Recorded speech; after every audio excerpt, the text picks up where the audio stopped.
Good.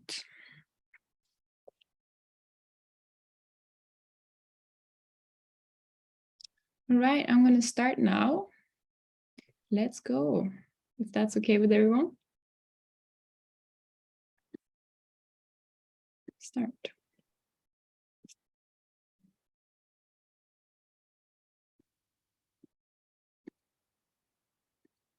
Hi, everyone.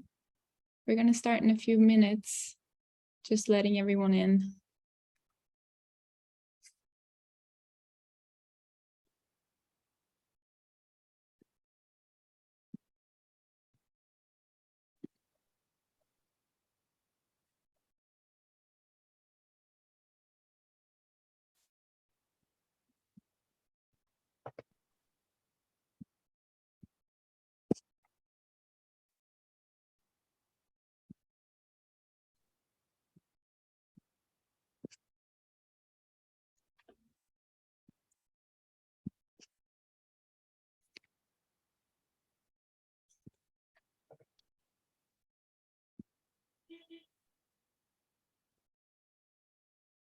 Right, so we have 10 people in, so we should wait a bit longer, I think.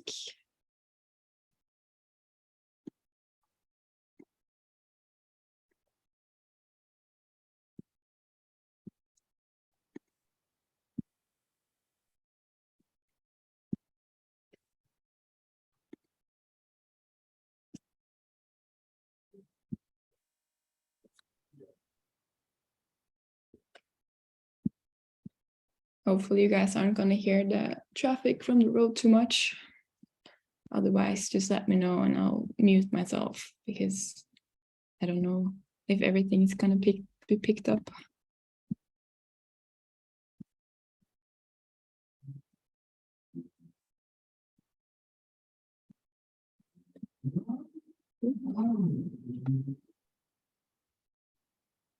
Maybe you guys could let us know where you're calling in from today. I'm calling in from London, and yeah, maybe we have some people overseas and maybe not.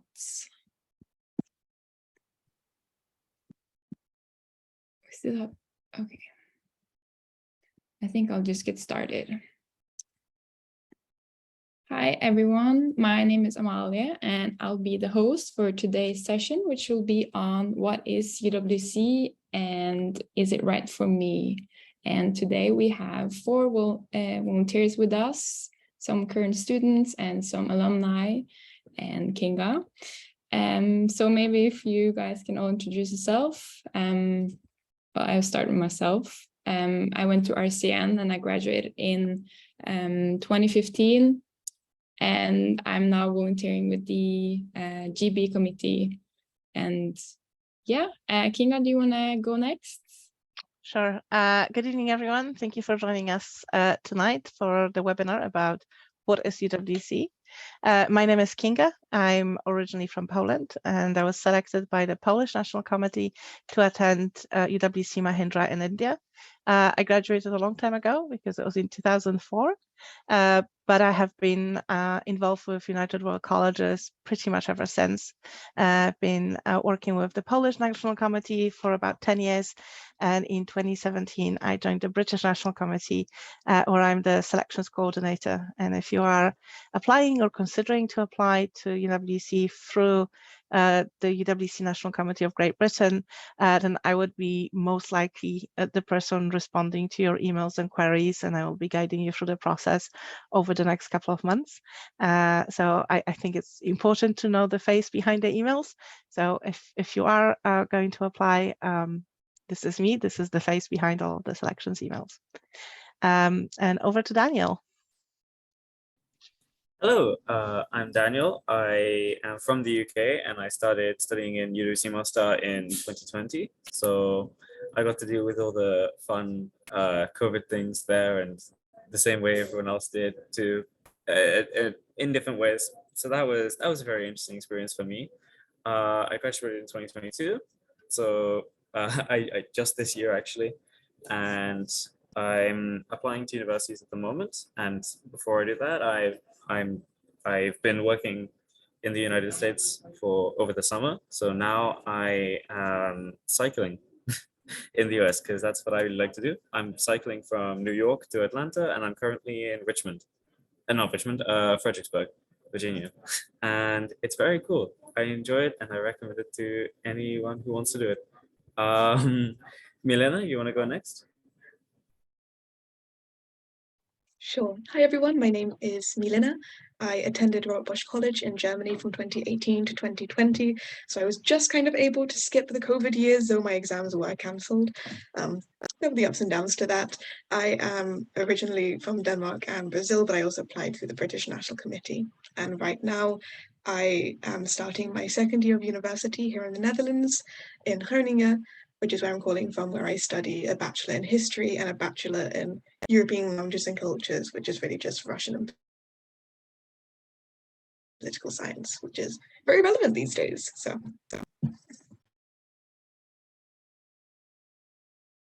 Thank you. My connection's quite bad, so I hope I don't cut out. But I'm Christy from the UK, and I go to RCN. I started this year, just 2 weeks ago actually, and I'm graduating in 2024.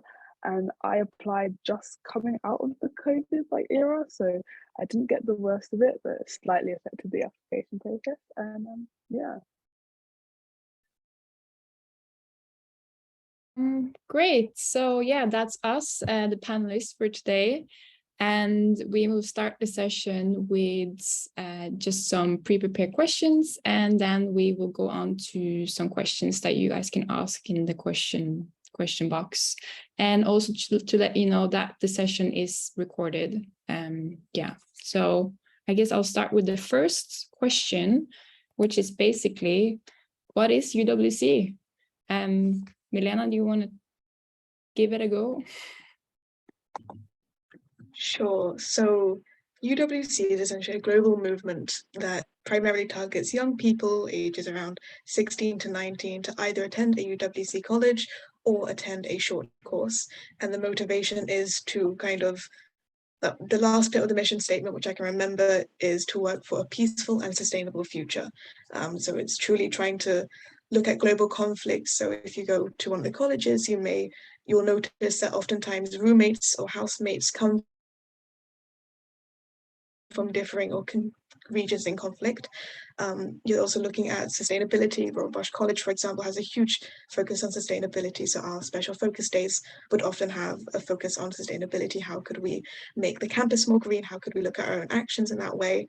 But yes, it's truly like a global movement, and we're trying to target people from all socioeconomic backgrounds or different positions in life in that regard, to try and build a generation of people who have been able to be exposed to different cultures, to kind of address some of the issues that we have on the planet today, unfortunately. But it's also a really fun experience to do that. Great. Daniel, do you want to add something to that? Yeah, so like Milena was kind of saying, UWC is about bringing people from different cultures, backgrounds, and from all walks of life together in kind of one place, where on a daily basis you're interacting with each other and you're applying what you learn from each other and from what you learn in school to the real world. So, for example, at Mostar, like Milena was mentioning, at RBC, there's the emphasis on sustainability. In Mostar, there's a huge emphasis on post-conflict kind of resolutions. And we got a whole lot of education on that specifically in our school, alongside what we were doing with the IBDP. And yeah, so one amazing thing about it was that we were approaching this with insight from people from Bosnia and Herzegovina and the region, the Balkan region. And at the same time, the internationals, the people coming in from different countries, are giving our own ideas from our own experiences back home, wherever that may be, to kind of add to the conversation about, in the case of UWC Master, conflict and that sort of thing. So UWC is like that, but each school has different issues that they specify for, that they're specifically for. And yeah, that's kind of what it is to me from my experience. Yeah, and I also put up a picture of all the 18 colleges that are across the world. As you can see, they're in most continents. And as Daniel mentioned, every single school has something unique about them. For instance, Red Cross Nordic, where I went and Christy goes now, has like highly focused on like wilderness and its connection to Red Cross. So every single school is super unique, has its own like individual traits. And I guess maybe Kinga, can I ask you about short courses? Of course.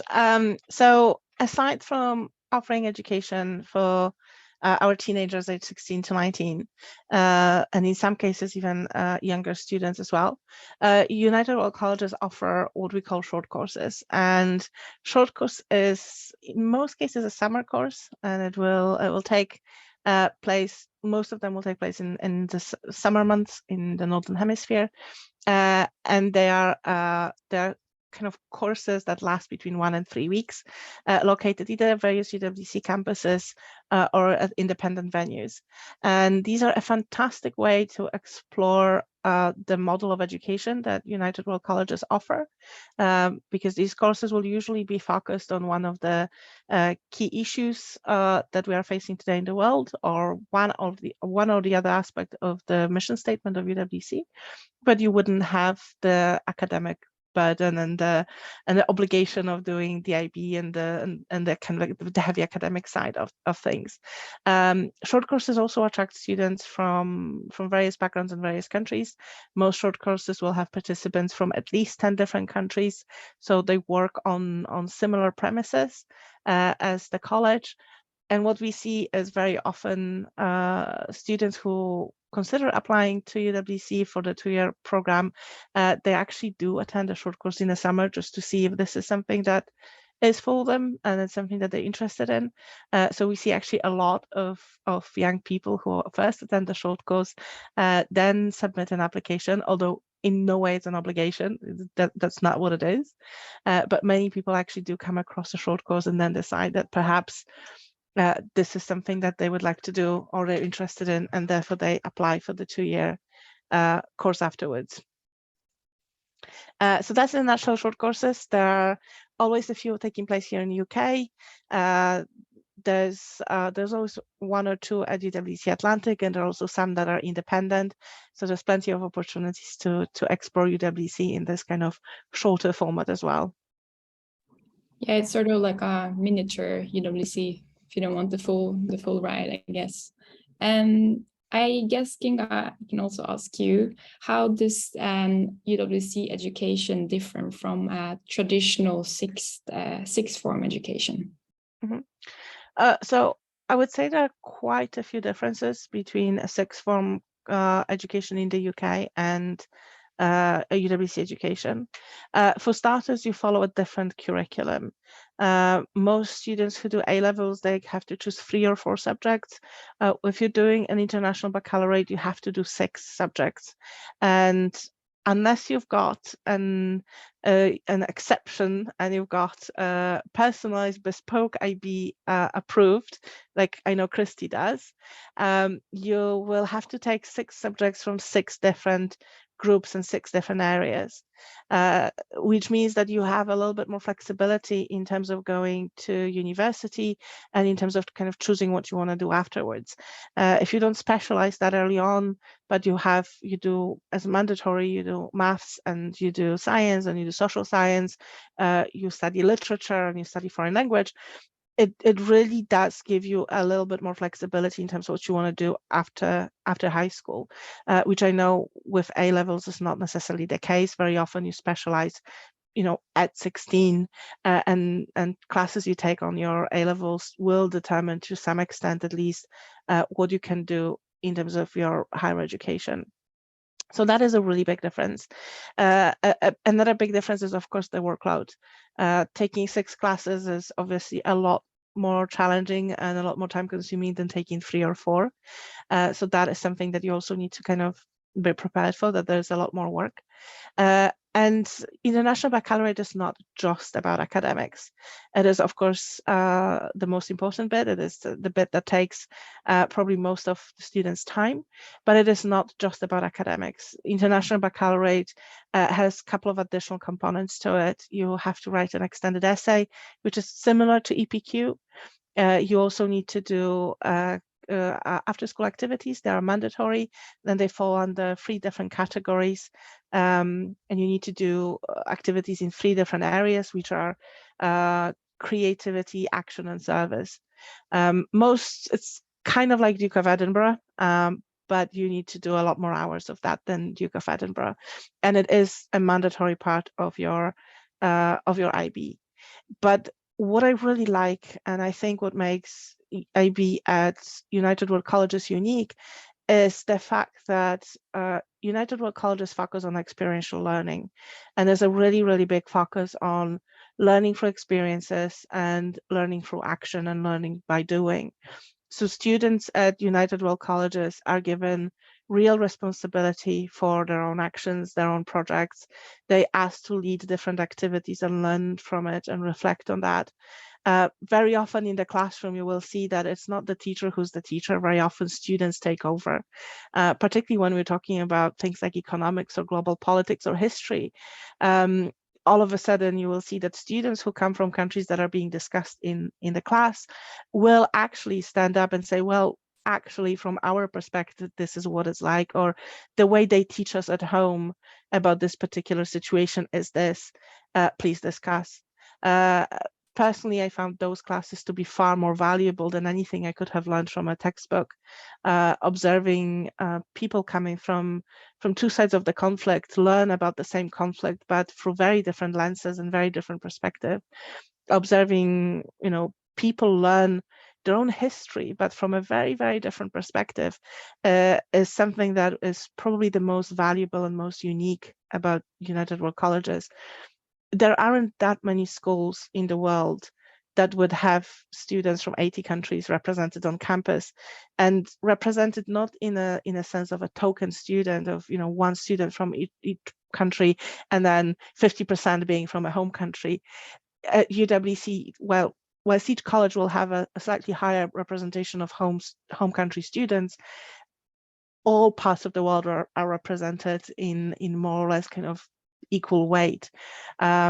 So you really can get that global perspective in a way that it's really hard to find somewhere else. And I think that is what makes International Baccalaureate at UWC very unique compared to other schools that offer the same diploma. Yeah, I think for me, one of the most valuable things was just learning outside of the classroom, like from your roommates while you were having tea, or like hiking, just like those small moments where you ask about like the cultural background or history or anything. It's a much more immersive like learning experience, I would say. So I guess maybe Daniel, can I ask you about UWC boarding and residential life?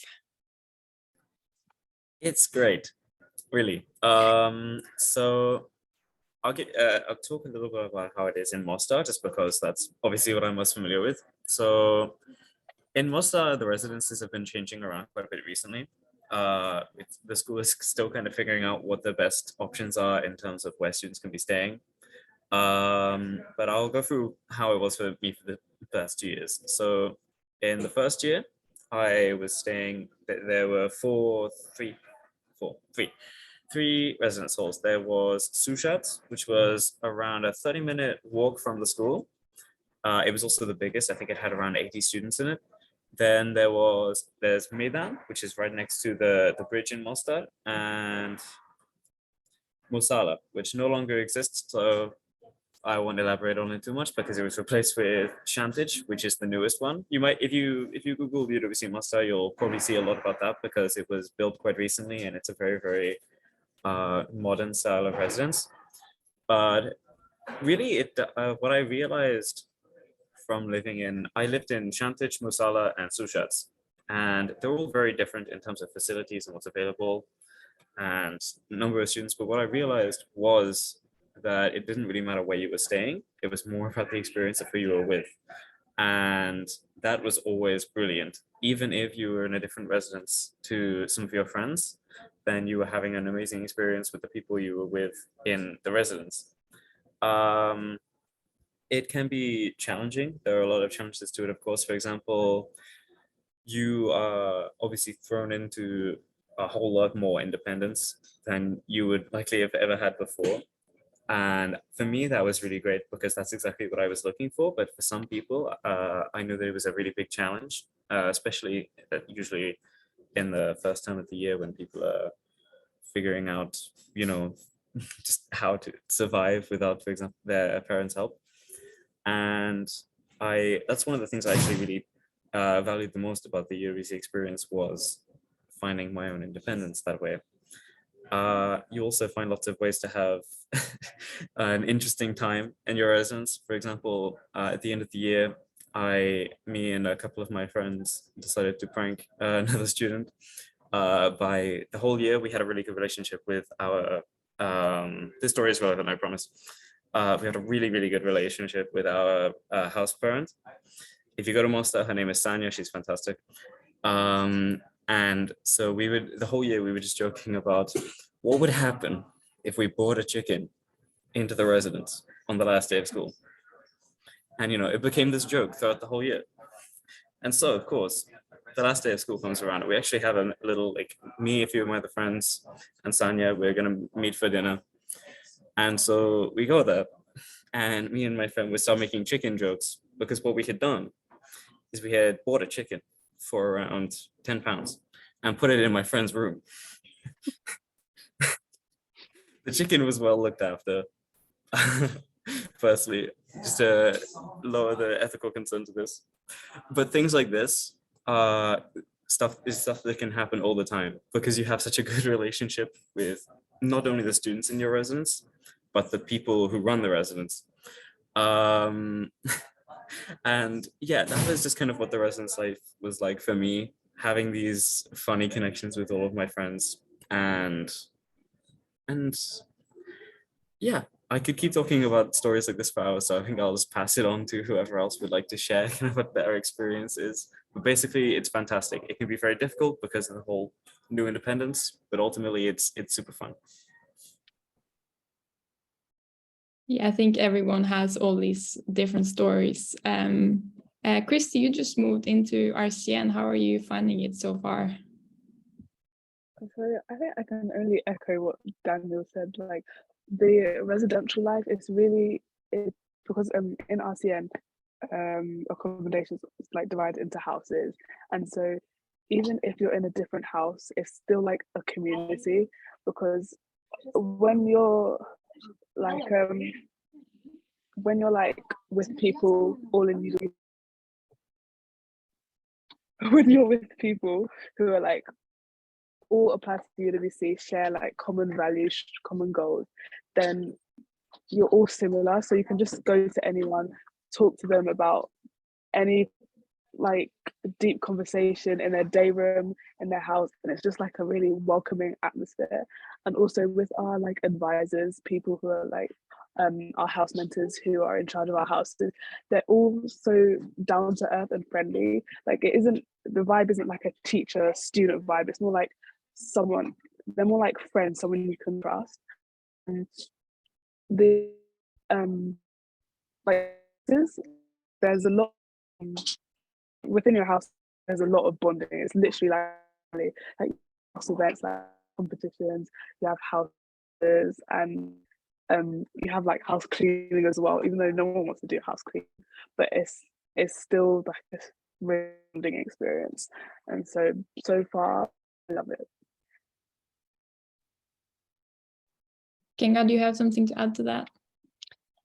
Yes, I would like to actually echo what our parents always say, and I wish Andrew was here tonight with us because he hugely offers a parent's perspective. But what our parents always say and kind of highlight to the parents on the call is that Well, first of all, regardless of which college you go to, you will be a boarding student. Even if you go to UWC Atlantic, you will still be boarding, and it's not just weekday boarding and going home for the weekends. No, it's a full-time boarding, and there's no other option. If you're a British student going to any of the UWCs, you will be a boarding student. And from what we hear from parents is that it's a little bit of a trial run for university when they're about to move out into the real world, because in many ways your young people will get the same level of independence. They will be asked to use an alarm clock to wake up and go for class. No, there won't be mommy and daddy waking them up. It will be them who make decisions about what to eat and when to eat, although they will not have to cook because there was still a canteen that provides food. But the choice of what to eat, if to eat, when to eat is theirs to make. It is in many aspects that independence, that independent living and learning to make adult choices, but with a very thick support net and with a lot of adults in the area to keep an eye on the young people and intervene if needed.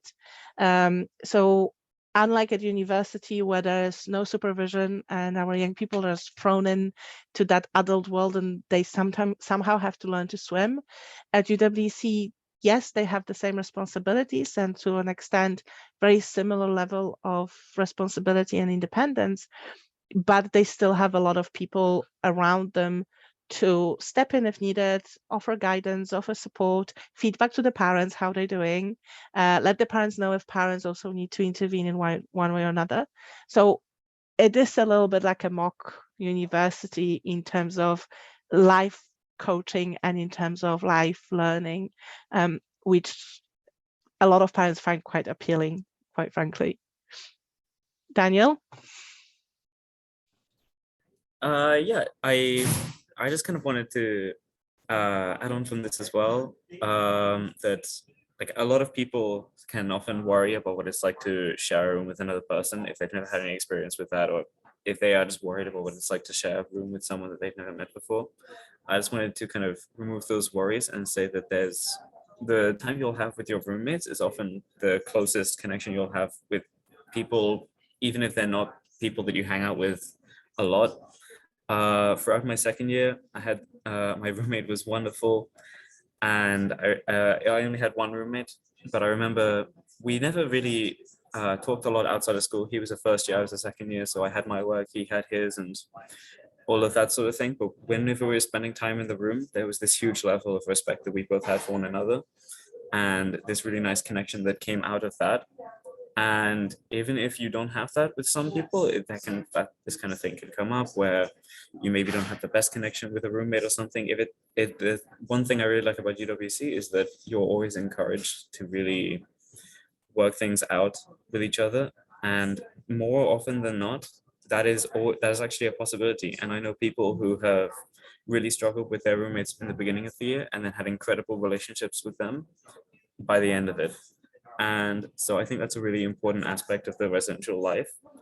And I also just wanted to add real quick about how the international, just because you've got these residences that may have like 30 students in them, they may have 80 people in them. And because all of those people are likely to be from completely different parts of the world, that's at least what my school is trying to do to mix it up in terms of diversity in each residence. It means that you get such an awesome experience in terms of learning from people, not just in the classroom, but also in how they live, and spending time with them as friends, as people that you're quite close to, because of course you're living so close with them and you're seeing all of these different cultures interacting with one another. And it's a really wonderful experience. And I just wanted to add that on to the conversation. Milena, do you want to add something to that? Yes, I'll try to keep it brief. So with UWCs, the campuses differ greatly between the different UWCs. So while Mostar is kind of a bit more of an exception in that the campus is integrated into the local city, for RBC, for example, it's certainly not as isolated as the RCN because they're completely up in the north. And I think it's quite, yeah, it takes longer for them to get to the local community. But for RBC, for example, our houses were all kind of together, and there was a 2-minute walk to the actual academic building and to the canteen for us. So we were very close together.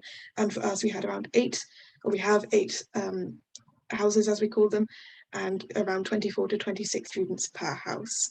So it does really differ between the different UWCs, and I'd highly encourage you to do a bit more research into what campus life looks like, what the actual, like the location, etc., to kind of see what you'd be more into, because for RBC, we aren't walled off. Although we are a bit more isolated, we are kind of colloquially, we're known as the cube boxes on the hill, because the architecture is quite interesting that way. We are integrated into the mountain, into the Black Forest. But that it will differ greatly, but we're not walled off. There's no kind of wall that says, okay, like we have signs that do not trespass, but there's no kind of physical demarcation that says where UWC begins or ends in the local community, which I think is also kind of poetic in a way, because we do also try to integrate with the local community. You will, like, as part of the CAS and specifically the service section, you are asked, at least for RBC, we are asked to do a service in the local community if we can. But yeah, I'd also encourage people to kind of look into that aspect as well, in what they would like, how many roommates would they be interested in having, and how many housemates and that kind of stuff, because it also it changes the vibe just a lot between the different UWCs, and they're not really comparable in that sense. But yeah. Yeah, I remember one of the most like valuable things I found was doing like traditional Norwegian dancing with like a bunch of 70-year-olds, and we would rotate around the whole county and dance around. So fun. I guess maybe Milena, I will go back to you. What happens after UWC? Pretty much anything.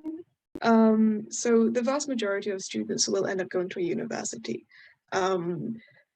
Usually that's kind of directly afterwards. I took a gap year personally because it was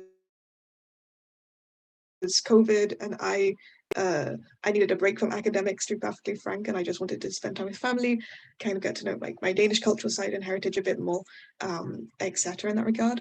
I know I have friends who started immediately working in startups, and they've already entered the workforce.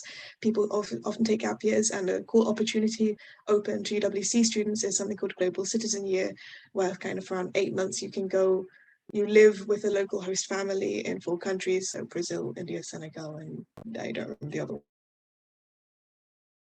one off the top of my head. Ecuador.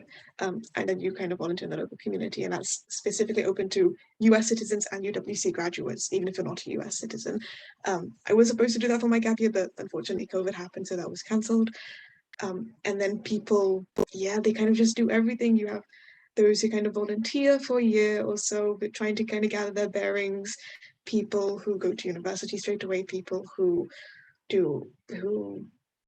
work already, because sometimes I think my roommate in Bulgaria, from Bulgaria, for example, she, with her UWC qualification with the IB, she was already able to, she was already overqualified in that sense. She didn't need a bachelor degree in order to work in something with computer science in Bulgaria. But I don't quite remember. I know it's something to do with computers, but I'm also not the most tech snazzy person there is, so I can't really expand too much on that. People volunteer. There are a lot of options, and there's no right way to finish off UWC. There's no right way to kind of move on to the next step. And yeah, I mean, for me, I keep in contact with my co-years a lot. I have a lot of friends from UWC that I adore, and I still keep in contact, even though quite a lot of them are in the US, so there's a huge time difference.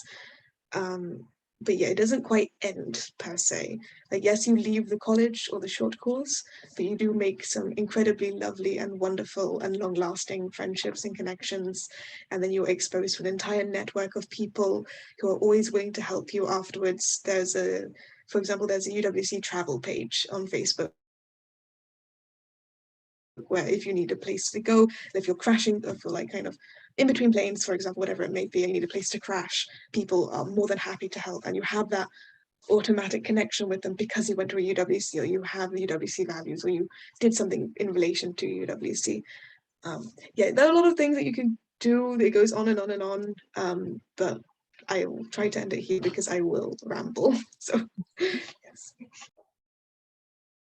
Kinga, do you have something to add to that? Yes, so I think Milena really did sum it up really beautifully, but we also have been talking to our students who have just graduated, so I have a little bit of kind of stats on that as well. And particularly this year, nearly 40% of our students are taking a gap year, and a lot of them are either traveling or are getting a job and decided to get some work experience. Some are moving to a different country to learn a foreign language. So there's plenty of things that our students are exploring.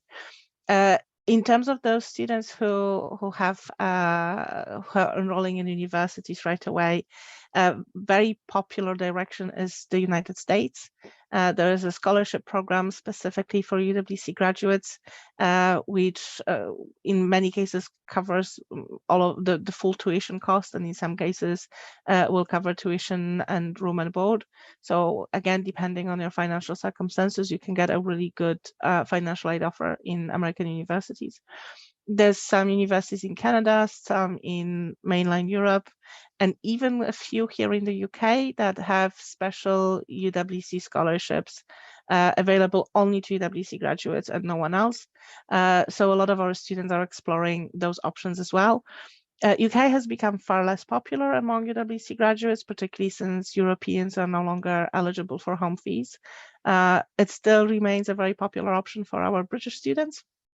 But many students, even our British students, decide to pursue education, higher education outside of the UK. And I know that Amsterdam has become one of the more kind of hotspots for graduates. But we also see some unconventional directions. We have a student who is starting a film school in Poland this year, for example, and Poland does have one of the best film schools in the world, so very good choice. And we've got people considering schools in Japan and Hong Kong and in Far East Asia.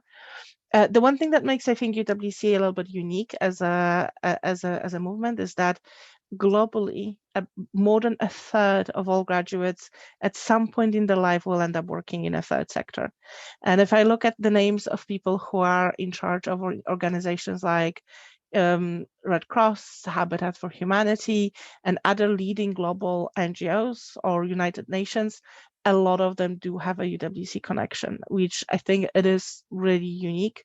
Personally, 3 of my classmates are currently involved in one way or another with United Nations, and one is leading humanitarian aid for Red Cross based in Geneva. And I have another friend who was working, again, from my classmate, who was working humanitarian aid in Kabul. So a lot of UWC graduates at some point in their life will spend on average up to 3 years, about 2 to 3 years, working in a third sector for a charity or an NGO, trying to really kind of live the UWC ideals and really try to put them into action. And like I say, it's not everybody, it's not something that is expected of UWC graduates, but it just shows that the values that UWCs share and really teach the young people do stay with their alumni for life. And many will, at some point in their life, wander back into the third sector and work for an NGO, either on the ground or through kind of management positions. But it's something that is, in terms of single organization, I think this is one of the highest statistics in the world, with about 30% of graduates having that connection in their career. Yeah, I definitely seen that move as well, even though my generation is still in the young career spectrum at the moment. I think maybe, Kinga, I can ask you, what are the application timeline for this year? That's the last question. Right, so applications for 2023 entry are now open. That is, if you are applying through the UWC National Committee of Great Britain, if you're applying for a different national committee, or if you want to apply for the Global Selections Program, then please check with the relevant body when their application timeline is. I do not know when other NCs open their applications, but if you are applying through the National Committee of Great Britain, then the applications are now open. They've been open for a while. The deadline is end of October, so you still have 2 months to complete your application. And very quickly, just walk you through what you need to do. When you start an application, the first thing you have to do is you need to schedule what is called a community conversation. And a community conversation is a 20-minute chat with 2 alumni, or perhaps an alumnus and a parent. And it is a little bit of a mock interview, I would say. It does have a similar structure to a real interview, but it's a great opportunity for us to really get to know you, and also an opportunity for you to ask any questions you may have about the colleges, about the movement or the application process. So the very first thing you have to do is to schedule a community conversation. You do that in the application portal, and only once you tell us when you're available for community conversation will you be able to access the actual application form. So when you first create an account, you will only see 3 really small tasks, but it's only once you tell us when you're available for a community conversation that you will access the rest of the form. So this is really important that you do that first. I've had some students come back to me last minute saying, oh, I didn't know there was so much to complete and the deadline is tomorrow. So please fill that section up as soon as possible. Written applications must be submitted by the end of October. The one thing that you need to do as well, before then, you really have to think about the references, because you need to submit 2 references along with your application form. That your referees have until the 20th of November, so they have additional 3 weeks, but you need to tell us and declare who your referees are by the end of October. So as schools reopen next week, start thinking about which teachers you would like to ask for references, start having those conversations with them. If they have any questions about what it is you're applying for, please direct them our way. We are very happy to speak to teachers and explain what UWCs are and kind of explain what it is we're expecting from the referees. So if they have any questions, please direct them to us. The one thing that you absolutely have to have in by the end of October is parental consent. And I'm looking at all the parents right now in the call. One of the things that you will need to do is in an application form, you'll need to request a consent from your parents, and you will not be able to press submit until the parent completes the consent form. So for the parents in the call, don't put it off, don't wait with it. The moment you get that email notification, please do it. That form takes literally 30 seconds to fill. And last year and 2 years ago, we had to literally extend the deadline for an average of 80 students because of the missing parental consent forms. So please, to all the parents on the call, the moment you get that request in your email, do it as soon as possible. And if you have any questions or any IT challenges, or if the emails go into spam, please contact us. We will help you get that sorted. It is really important that that consent form is in by the end of October. I know I'm rambling a bit. This is really important, though, that everybody knows. We will then be sending out invitations to interviews on the 22nd of November. Unfortunately, not everybody will be invited to interview, so really do think about your application form, because based on your application form, some candidates will be invited to the second stage of the selection process. The interviews will then be scheduled, or the assessments will be scheduled for around December, possibly stretched into early January, and you will have an option of either having a full assessment online, or you'll be able to do a one-to-one interview online and attend a group assessment session in person at UWC Atlantic in December. So this year you will actually have a choice of whether you want to travel to Wales or whether you want to have your assessment fully online, which is very exciting coming out of COVID, that we can meet in person again. And the results will be shared in first half of February, and by mid-February at the latest. So it is a bit long, but it's hopefully not too much of a wait in between. Cool. Yeah, so everyone apply. I think I really encourage it. But I think we will now go to some questions. And Andy has asked, what guidance is there for how we select the referees? Right, so you need two references. One reference is an academic one, and one is a non-academic, what we call an activity reference. So for the academic reference, we ask one of your teachers to write it. And I would say ask the teacher that really knows you well. Do not ask, I mean, unless of course this is the case, but we don't expect your head of year or head of school to write a reference that will be very standard and very, very short, or possibly a summary of your school reports. We request your school report anyways. We really are not looking for a copy of a school report in a reference, but we would really like you to ask a teacher who knows you as a person, who's known you for a bit longer, who's worked with you individually or on some sort of project, you know, that really required a little bit of involvement. The reference form that is sent to you to the teachers has preset specific questions about the candidate, about their performance at school, and many other things. So it is really crucial that you get a teacher who can answer those questions. So don't think about asking maths teacher because maths looks cool and it's an important subject. If it is a PE teacher that knows you really well, then ask your PE teacher. Ask the teacher that really knows you well. And I would say the same goes for your activity reference. Ask a person that really knows you well. We sometimes see students, particularly those who attend a short course, that they get a reference from a short course because they think that, oh, I attended a short course and I'm applying to UWC, so of course it's going to look better. Not necessarily. It's really hard to get to know you in 2 weeks. Sometimes, yes, sometimes these references are amazing, but very often they've known you for 2 weeks. So ask someone who knows you well, ask someone who's worked with you over the course of a couple of months or years possibly, so they can really tell us more about who you are as a person. And it really doesn't matter what kind of activity it is. It's far less important than actually knowing who you are and telling us about you as a person. And I guess as a follow-up to that, Emma asked if the reference can be someone who you no longer go to that activity, but it was very recent. Of course, yes. Okay. And also for those candidates here who are starting a sixth form now and have just changed schools and are starting a school in September, please feel free to ask a teacher that taught you in your GCSE level. Please ask a teacher that was teaching you until last May for a reference.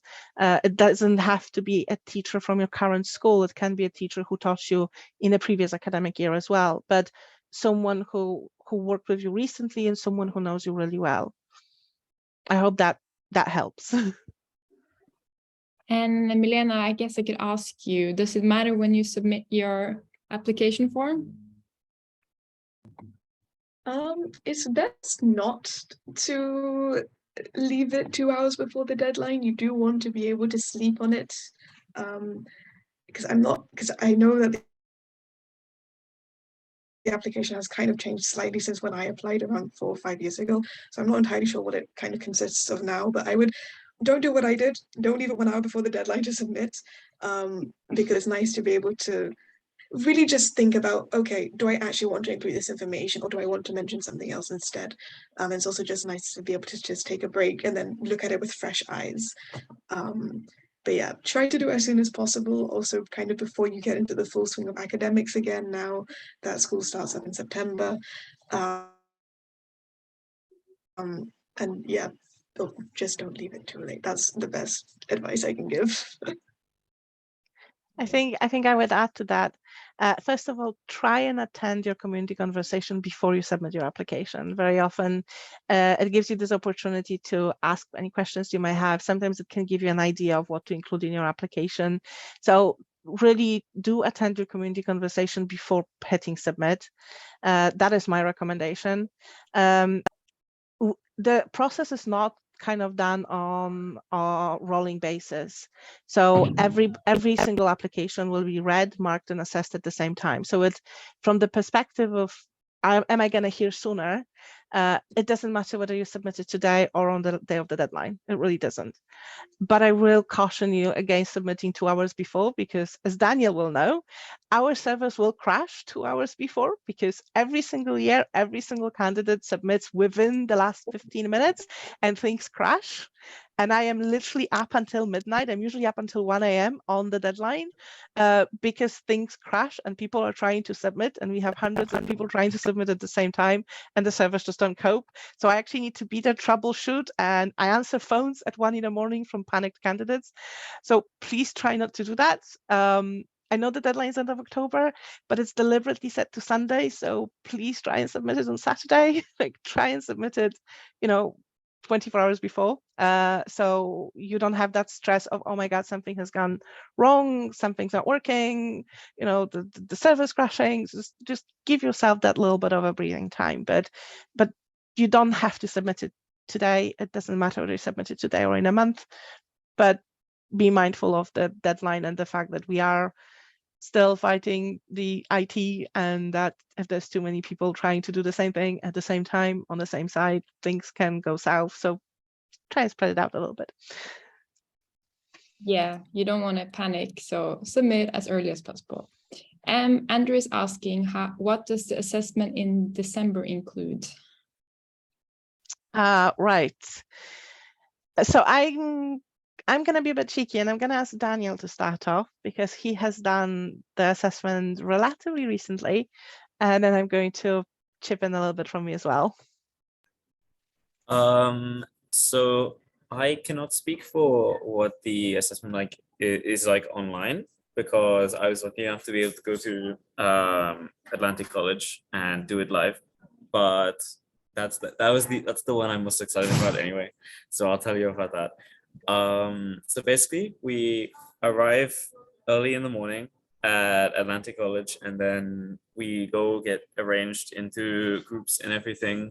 You meet some of the other people who will be staying there for the day. You hear a few talks about what you'll be doing, and in terms of the activities, there is an interview which is around, I've forgotten how long it is. It varies by candidate. I think I accidentally ended up being one of the longest one. So it varies, but it's less of an interview and more of a conversation, at least the way I like to see it. And to be fair, that's the way I see all interviews though. So take what I say with a pinch of salt. Basically you go in and they'll ask you questions about yourself, about who you are, about what interests you in UWC, all of that sort of stuff. And you just answer genuinely and kind of mix your excitement with who you are and express that. And that's basically not something to worry about. It's an opportunity to be excited. So it's great. Then there are some activities that you'll do with your group. These include, I remember one of them was we were given maps. I don't know how many of these will be continued or anything like that, but basically I can tell you about my experience. We were given some maps, for example, and they had they were changed around, and you had to discuss what these maps could be representing. So you'd be given labels, and you have to label each map, and then you discuss it in the group, and the group was deciding this. And there was another one. What was it? Oh yeah, presentations. That's the important part, because that's the part you have to do. Does that still exist? Okay, yeah, that's great. Basically, it's fantastic. I love it so much. You are told to make a presentation just about anything. It's no longer anything. Oh, it's no longer anything? Okay. You're given a topic, but yes, you still make a presentation, but you're given a topic in advance. So you get this topic. You get the topic, and then you make a presentation about it before you go. You prepare what you want to say, and you but you're not just preparing for what you want to say, you're also preparing for what you think about it, because you're going to be asked questions and everything. So but then again, I know now that there's a topic, it's a little different, because I just remember I just picked something I was super excited about, so I didn't even have to prepare the questions part, because it was just like I could answer anything at any time about it. But I'm sure it's probably the same for the topic. Do you pick a topic, or is there like one topic? One topic. Okay. But very broad. Very broad Okay, topic. gotcha. King is probably the best person to like properly explain that because it's slightly changed now. But yeah, so you have the presentation, you have the interview, you have some of the activities like the map one I mentioned. There were some other ones, but I've forgotten them because it was a little while ago. They'll probably kick into my head in like half an hour, and then I'll slap myself for forgetting them. But yeah, it's very great. You get a cookie. If they still do that, I got a cookie. It was really nice. And you also just have little fun games in between, just to like the same sort of team building games you might get if you go to like a performance. If you're doing a performance in a theater or something, you just have some fun with a group building that element of comfort with one another, and it's fantastic. I like it. Right, so to build on what Daniel said, things have changed a little bit since he applied, but the format is largely the same.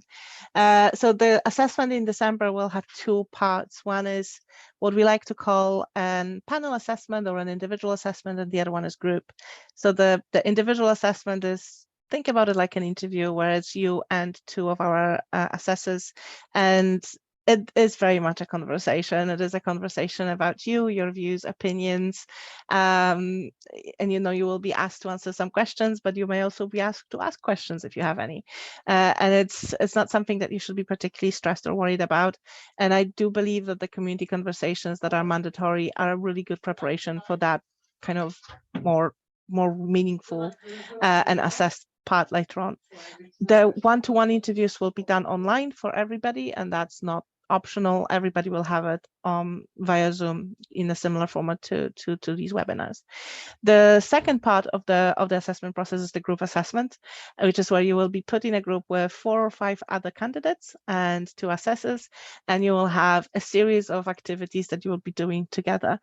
And there will be conversations, debates, there could be an opinion game, and all sorts of other things. And it's a really, really good way to kind of see how you interact with other students, how you think, how you express your opinion.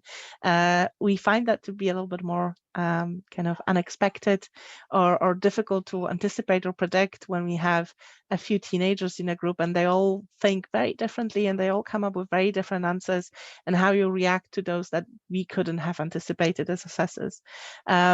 It's a lot of fun. It's a great day. It's a great day of fun activities. And like I said earlier, you can have your group assessment either online or in person. We have done it online for 2 years now, and it's still just as fun online, even though it is from the comfort of your own home. But you can pick to do it one way or another. All candidates are then assessed against the same criteria, regardless of whether you apply, whether you do the assessment online or in person. Everybody's marked against the same selection criteria. If Amalia, you could put a link in the chat so people can get familiar with it. You can just read through the criteria, think about them, reflect on them, and see how you can incorporate them in your answers, both in terms of the interview and a written application form. Right. Yes, so I think maybe we will do one more question because we have 2 more minutes. What is the main thing UWC look for? I think it's best to go through the selection criteria. They really answer what it is that we are looking for in our students. But I think just kind of very briefly, while we look at students who can obviously cope academically with the IB and can thrive in the international baccalaureate system, we are not looking only for students with straight A's or straight 9s. So if you don't have the perfect grades, please don't be discouraged. Please still go ahead and apply. I think this is the one question and one concern that comes up in every single webinar that we do. We're not looking for perfect grades. We're looking for change makers. We're looking for leaders of tomorrow, and we're looking for people who have the potential to become those leaders of tomorrow. And that doesn't always come with a straight A school report. Sometimes it does, sometimes it doesn't. So don't be discouraged if you don't have the perfect grades, and really read through the selection criteria. They do capture kind of what we're looking for pretty well. Yeah, I think that sums it up pretty well. If you guys have any more questions now or later, feel free to reach out on social media, email us. We are pretty much everywhere. And we have our next Zoom is on Life at UWC Academics and Co-Curriculars, which is in 2 weeks. So if you want to learn more about the academics and co-curriculars, please do join that session. And yeah, thank you so much for joining. And I hope that you learned something and that you will apply. So yeah, thank you so much for joining again. And yeah, have a good rest of your evening. Thank you.